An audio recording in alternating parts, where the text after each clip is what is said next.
This is KIRO News Channel 7 at 11.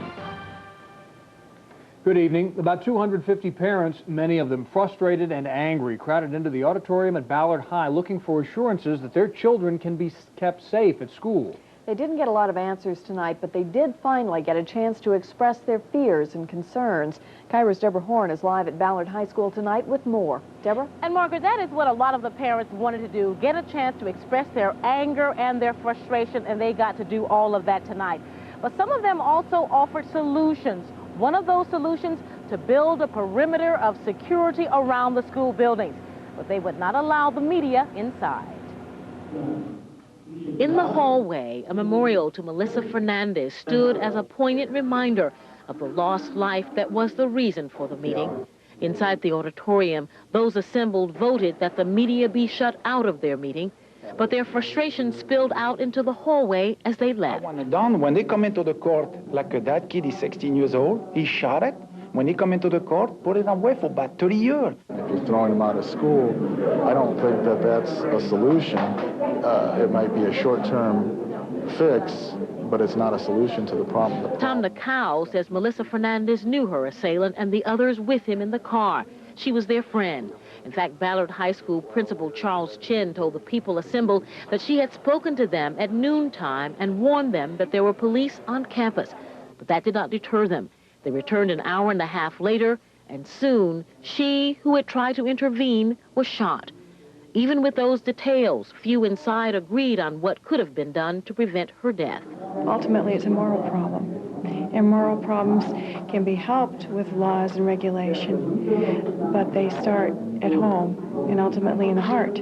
Also at the meeting, the other student who was shot that day as he stood beside Melissa Fernandez. He was only slightly injured, grazed by a ricocheting bullet, but he would not talk to us tonight. Well, now, Seattle School Superintendent William Kendrick says there is one step he will take immediately. He will beef up security here at Ballard High School. He will place 4 security officers here, 2 inside, 2 on the outside. And he says also in the next few weeks he will have a plan to make sure that all kids throughout the Seattle school system feel safe. Deborah, was the thought that the problem is any worse at Ballard High than at any other high school? Well, no, and that is one of the issues that many of the parents wanted to address. They don't think the problem is any worse at Ballard than it is at some of the other schools. But they do believe something should be done, that in a sense this has been a wake-up call for parents, for teachers, for students, for everyone involved with the public school systems, that they have to do something to make sure the violence stops and that no other child in any other school in this city faces the same fate as Melissa Fernandez. Maybe they can lead the way. Deborah Horn, thank you. The alleged shooter in the Ballard drive-by remains in custody tonight. 16-year-old Brian Ronquillo is held on second-degree murder charges. The question tonight, will he be tried as a juvenile or an adult? We'll know more after a court hearing April 11th. Meantime, the shooting of Melissa Fernandez was not the result of a group of good kids, as they have been called, making a tragic mistake. KIRO News has learned at least 5 of the suspects have been in trouble for gang-related activities at Shorewood High. 3 have been expelled from school and several have police records. That kind of gang reputation has some of the kids at Ballard questioning their own principals' security efforts. Mr. Chin says this will be the safest school for the next 2 weeks, but what about after that? Who cares? Yeah. It's not going to be safe anymore. Another person will get shot in a month. The Ballard principal, by the way, applauds the arrest of Ronquillo, but Charles Chin said Ronquillo's arrest does not necessarily mean an end to the violence. I think it was good that he turned himself in. It remains to be seen what the justice system does with those young people as to whether or not they make a clear statement that violence is not tolerated and accepted in our community and in our society. Chin made those comments flanked by Seattle School Superintendent William Kendrick after a regular meeting of school administrators. Chin said he's not sure there was anything that could have been done to prevent the shooting, but he does have a prescription for preventing future violence: build a wall of security around school buildings. I think that there needs to be more security specialists assigned to schools. We have our hands full with the ones that are working inside the building currently, for which each high school has either 2 or 3 security specialists assigned, and I think there needs to be provisions for additional security specialists whose focus is really the entire campus in terms of the outside periphery of the schools and the neighborhoods. School Superintendent Kendrick says he'll have a plan for keeping students safe on school grounds in the next few weeks, but it will likely mean more money.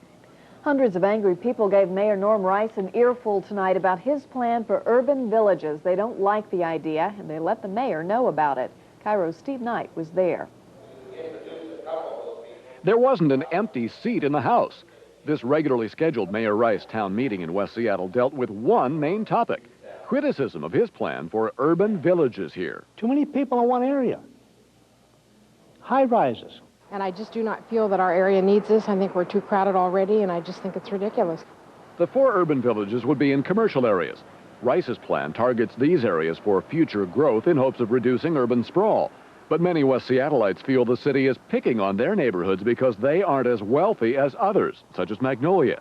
The mayor dismissed as myths people's fears that areas would be zoned for apartments instead of houses, and that the comprehensive plan would allow increased population density. Even if the West Seattle Junction were to achieve its 20-year goal in the comp plan, the density would still be less than the density in Ballard right now. Given the track record, how do you expect us to support this idea of a comprehensive plan as currently proposed? Rice has promised that his plan for the city can still be changed before the city council votes on it did not satisfy the crowd. So aware that increasing crime is also a worry in West Seattle, Rice made this surprise announcement. So for years, people in West Seattle have been saying you need your own police precinct. And after looking at this issue and thinking about the changing nature of police work, I've decided that the time has come, and in the months ahead, I will be working with many of you and other officials to make sure that we have a permanent precinct here. There is no timetable yet for when the West Seattle precinct would be built, but apparently it'll be as soon as possible. Well, Steve, what's the next step for the urban village idea? Well, the next step for all of that, they're all part of Seattle's new comprehensive plan, which, according to the state's Growth Management Act, has to be adopted by the City Council by the end of June. Steve, thanks. Some other folks speaking out tonight. People in Linwood made it clear that they want their fireworks. This evening, the town council voted on a proposal to ban all fireworks in the city. Linwood and Montlake Terrace are the only cities in South Snohomish County where you can still buy the devices during the 4th of July holiday. The ban did not pass. One council member told KIRO News they have so many important things to take care of, the fireworks ban probably will not come up for consideration again.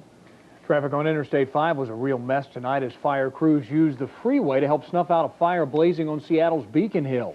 The fire started below Interstate 5 near the Rainier Brewery in a shack used by transients. Light winds threatened to spread the flames before the firefighters arrived and quickly doused the fire. Crews feared somebody might have been inside the shack, but the search turned up nothing. Authorities say the fire appears to have been caused by transients either cooking or trying to keep warm. Our region's forests are now an example to the nation. Interior Secretary Bruce Babbitt told a science forum in D.C. today that for the past 10 to 15 years, government agencies have been denying responsibility for the consequences of overcutting timber in the Northwest forests. Babbitt says that the excessive logging shows the finger-pointing has to end and a broad approach to protecting the environment must be found. It'll take about a week before all the houses for sale around here enter the computer age. Those old mechanical key boxes are out. New electronic lock boxes read key cards and record a sales agent's personal code, that is. The idea is to let homeowners know who has been in their house and how often. Could that be the sound of the future in the Puget Sound? A high-speed train made its debut here with a VIP trip to Vancouver, but for the next 6 months it will make runs from Seattle to Portland. The Spanish-built train can zip along at 125 miles an hour. Unfortunately, state law won't let it top 79 miles an hour, so you won't get to the Rose City in a flash, but it sure beats driving. Sure does. Well, you wouldn't have wanted it to zoom by here anytime too fast tonight because it was just too nice outside for that. Look how beautiful it was along Alki Beach. A perfect sunset, perfect weather for almost anything you wanted to do at the beach. Strolling, skating, running, just taking in the splendor of springtime in Seattle. It might have been just a little bit cool for outdoor dining that lasted too much beyond when the sun went down, but there were no complaints. People looked awfully happy to be out in this great weather. That's right. I haven't heard anybody complain to Larry Rice yet today. He's filling in for Harry as he continues on vacation. Larry, let's get a first check at the weather. Well, we're looking at a great night for stargazing. Fair skies tonight. Temperatures within the comfort range of 35 to 45, but the question is, will this nice heat last? Cooler days are ahead, and we'll have details coming right up. Thanks, Larry. Thank you very much. While we've enjoyed, of course, the terrific weather, the same cannot be said for the southeastern U.S. Yeah, they're still coping with devastating tornadoes there. The latest coming up next on KIRO News. And then you won't believe it, a little bit later, you're going to meet a bungee jumping granny who proves you are never, never too old for a little fun. Oh, that looks like fun, doesn't it? And the Sonics sure had fun tonight in the Coliseum. We'll have that story in sports. We saw this wall unit at a furniture store's big anniversary sale. Then we found it for $150 less. United Buy and Sell Furniture Warehouse. Fine furniture. Warehouse priced. This is the Infinity J30. Oh, and this is the clock in the J. There's an interesting reason it looks like it does. Infinity realized the clock is the one instrument in the car everyone uses. So they felt it should stand out. Now, if they put that much thought into the clock, imagine the other thoughtful extremes they went to. Visit your Infinity showroom. Oh, tell them you already know the part about the clock. Lease one of the world's most advanced automobiles, now at a very special rate for a limited time.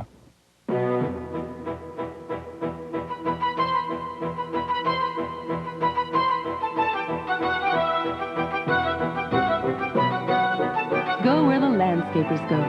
Bernie's Nurseries. Buy now at the biggest RV and manufactured home show in the Northwest, where you can afford a 3-bedroom home and RV lifestyle year-round. Hundreds of bargains and great financing, too.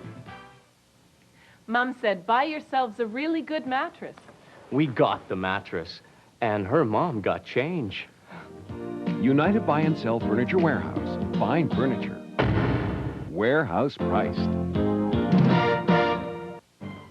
If you see news happen, call the KIRO News Channel 7 tip line at 1-800-777-KIRO. News around the nation and world tonight. The hitman in the Nancy Kerrigan attack says he never planned to permanently harm the skater. I hit her with what it's called an asp. The police use it. It's a foldable baton. It's not designed to permanently injure somebody or to break bones.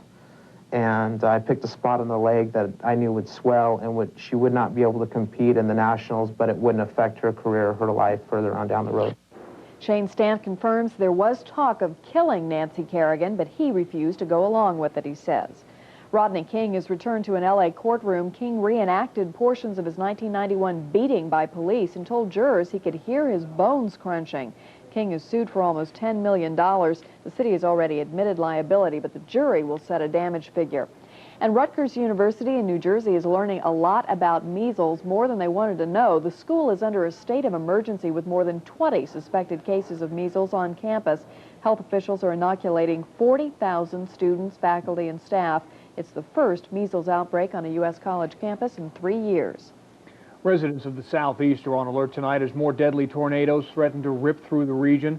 Still dazed by massive destruction, people sifted through the rubble. In all, 43 people were killed as dozens of twisters struck. Perhaps hardest hit was Alabama, where 20 people died when a tornado ripped through this church during Palm Sunday services. These are people I love. I can't believe my child just jumping up and down one minute and then she's gone. You know, I'm sick about it. Elsewhere in North Carolina, tornadoes obliterated this public housing complex, and to make matters worse, fierce winds and heavy rains were accompanying those twisters, causing massive flooding and leaving thousands without electricity tonight. Larry Rice is here to tell us what's up for the weather around the country and here. Cooling down tonight after a record high today. Take a look at our almanac as we go to the break with 73.